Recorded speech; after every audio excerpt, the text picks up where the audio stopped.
Hey guys, what's up? It's Molkazunki. Welcome back to the Rebuild the One Build series. So, when we left off in episode 5, I said that, well, we're going to use this new Ascension crossbow and do some PVMing with it and kill some bosses. So, the main bosses that I had in mind were, first of all, Nex, and that's probably going to be the main boss that I'm killing for the near future. And also maybe a little bit of Raxi as well. I'm really not a fan of Raxor at all. It's probably my least favorite boss in the game. I just don't like it at all, but I will try to make a leg slowly but surely. It will probably take, multiple months with the amount I kill a Raxor. I put it off all the time, but I'll try to eventually get that done. But Nex is going to be happening a lot. This is the first Nex trip. We got 2 drops, some Virtus gloves, and a Virtus wand. Neither of them are great as far as Nex items go. You really want to get the top and the legs right now of any style because they've gone up a lot because of invention. Getting the top and legs for the Nex items anyway is awesome because you can augment them, you can put perks on them. They're really powerful. Debatably the best armor in the game right now if you get the right perk setup on your Nex sets, because it is the highest level power armor, at least as the game stands right now, that you can augment. And really good for training invention as well. You can just wear them and siphon them. So we might get to that one day. I'm nowhere near being able to afford to augment, Torva and Pernix and Virtus right now, but maybe one day far off in the future we can do that, or maybe if some better armor comes out. So I also did a kiln as well. I got my ranged kiln cape, and I wanted this for Araxi. It's okay at Nex as well. I prefer wearing a hybrid style cape though for Nex, but for Araxi, just getting a slightly better cape is going to help out. And also that put me over 300 Reaper points, so we were able to buy the first Hydrix, and it really did not take very long to get this. I think it took 2.5 weeks to get all the Reaper points for the Hydrix, so I'm really surprised how they're so expensive considering they're so easy to get. But regardless, maybe it was closer to 3 weeks, I don't know. I might be slightly underestimating how long it took, because most of the time it feels like you get around 12, maybe on average, points per Reaper task. So I did make the Amulet of Souls, and the reason why I made this and not any of the other Hydrix jewelries is because I just feel like the Amulet of Souls is probably the best all-around amulet. You can use it just about everywhere, and it's really good. All the other Hydrix jewelry pieces are situational where they're good, but the Amulet of Souls is just good everywhere. That's why I got that. And then I started off with some Araxi. Again, I'll try to do Araxi. I will try to eventually make a leg. I really hate this boss though, so it's going to take a while to get it done. I've been told like 100 times that, oh, just keep doing Araxi, and as you continue doing it, you'll get better, and then as you get better, you'll enjoy the boss more. And I've never really gotten to the point where I'm good at Araxi, but I have done about 500 kills, and I've made 4 legs at this boss, and still really don't like it, so I don't know. Maybe it's just like that one boss I'll never fully grow accustomed to, but there's lots of other bosses in the game, which is one of the best things about RS, so you have lots of other options. And here I eventually filled up a god book. It was really expensive. It cost like 4 mil to fill up the Zami book. I was surprised. Was it worth it? I don't know. Scrimshaws are probably better, but I just wanted to have that pocket slot item that I could just use everywhere, and it does have some decent stats on it, so I did make the god book. Probably wasn't worth it. Again, I'm not filling it with any pages. I'm not using the special effect. I'm just using it for the stats. So here was the next trip where I got my first drop on the ground to me, and it was a decent amount. It was one of the worst drops from Nex, Pernix Cal. I think it might be the worst drop, or maybe Virtus Mask is the worst. Probably Virtus Mask, now that I think about it, but it's a pretty bad drop. The one thing with Nex is I have good luck with drops. I get drops. They're just not very good. I usually get boots or gloves or helms, but I do get a lot of them, so that does make up for the fact that I'm getting some of the weaker value items. So I'm happy with that as long as I'm getting items of some kind.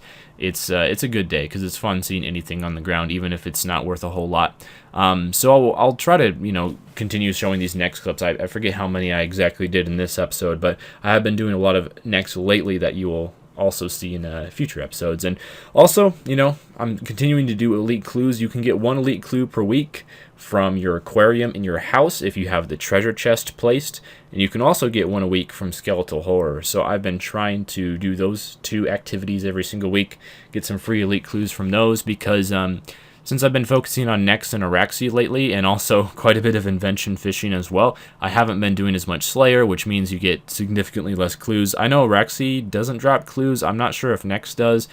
If Nex drops them, they're extremely rare, because I haven't had one ever from Nex in hundreds and hundreds and hundreds of kills, so I don't think she drops them. But either way, I'll try to get elite clues in there every once in a while. And I was doing some hard mode Zammy with a friend. I'm trying to do occasional hard mode Zamorak trips every once in a while, just because I have a lot of kill count there. So I have a really, really good chance of getting the pet. So one of these trips, it's eventually going to happen.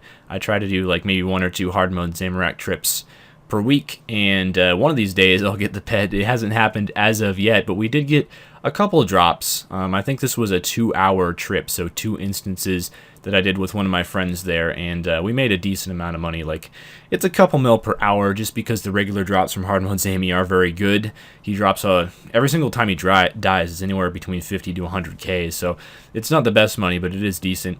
Also, another really good way to get elites without having to do any combat whatsoever is pickpocketing elves. It's probably about half an hour on average per elite clue scroll, so if you're looking to get some elites, that's another really good way to get them. So I did a couple elite clue scrolls just through the pickpocketing of elves in the elf city, and that was a really good method to get my hands on some elite clue scrolls. And they also give hard clue scrolls. So one thing you can do when you're pickpocketing elves is just continue pickpocketing until you get an elite and a hard. Then you go do them both, and then you come back and you keep pickpocketing until you get one of each type of clue again. And that's the way I like to do it, because I like to do both of those versions of clue scrolls.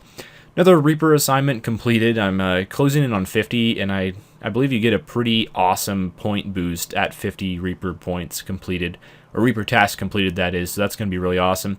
Doing some Saradomin. I think this was also for a Reaper task, or, you know, something along those lines. Anyway, I got level 12 on both of my Dragors, which means I get to siphon them, and this got me to a really awesome level. First of all, level 72, and then level 73.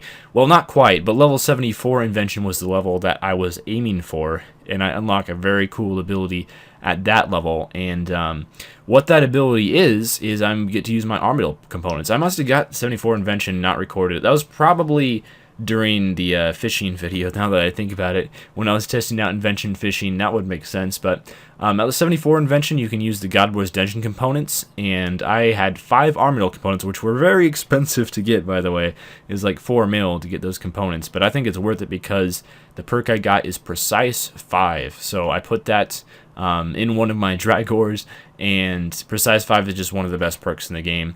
Usually, or at least I've been getting recommended by friends to get Precise 5 on one of my weapons, and then Equilibrium 3 on the other weapon. And I don't have Equilibrium 3 because you need 99 Invention to use the parts required to get that perk.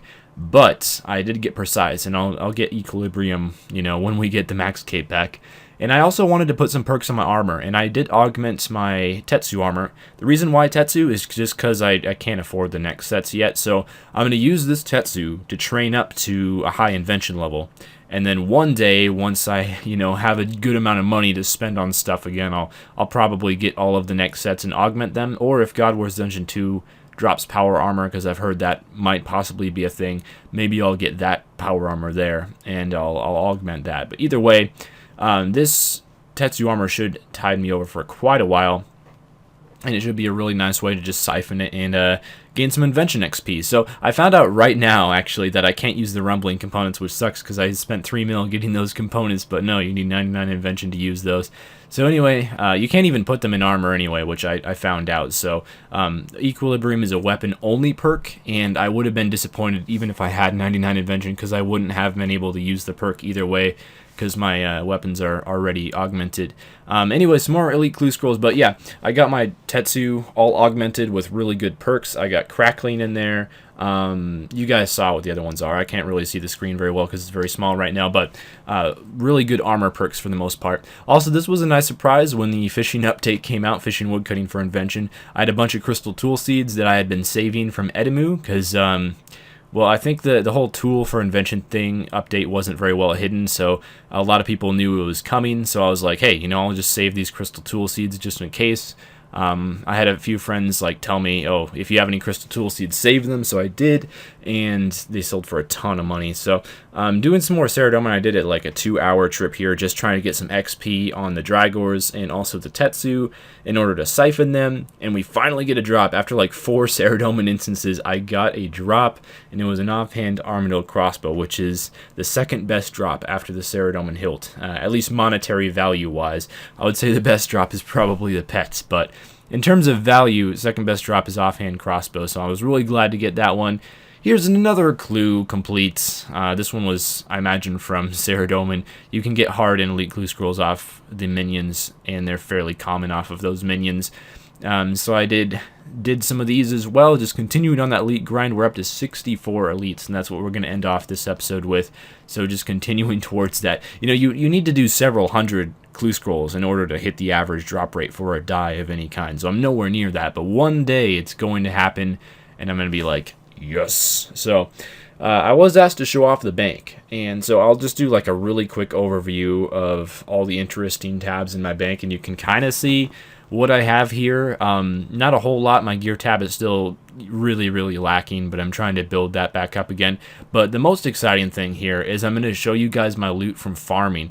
So what I'm about to price check, this is 6 days worth of farming. I've been doing a lot of farm runs, and I did say I would eventually show off. So this is everything that I do for farm runs. I also have a lot of like daily stuff, because there's the Viswax, there's the broad arrowheads, and there's also the glass that you make into flasks as well. I'm starting off on a clue scroll tab, which hasn't been very successful so far, but that's almost 17 mil from 6 days of farming. So farming is really, really profitable if you just do a lot of runs, which I've been trying to do, trying to get as many runs done as possible, and making just some consistent money. Farming isn't the best money. The way I do it on an hourly rate, it's probably about 3 to 3.5 mil if you put it like in terms of per hour spent farming. So it's not incredible, but it is good, and the best thing about farming is it's consistent. You can always count on getting that 3 to 3.5 mil per hour. It's never going to let you down. You're always going to make that. Whereas PVMing, you can go dry, you can not make any money, and then your charge pack runs out of charges and you cry because you're broke. So that's why I do farming. It pays for the charges in my charge pack for those augmented weapons, which are very expensive to use. Anyway, that's about all for this episode. I'll see you guys again. And, I'll try to upload the next one in less than a week, but it really just depends on how many drops I get at bosses and how many clue scrolls I get and how much stuff I have to record. But, yeah, until then, have a good one, guys. Good luck with your invention fishing or whatever it is that you're doing. Hopefully it's invention fishing, because it's awesome. And I'll see you guys next time with the next Rebuild the One Bill episode. Until then, I'm off, so have a good one.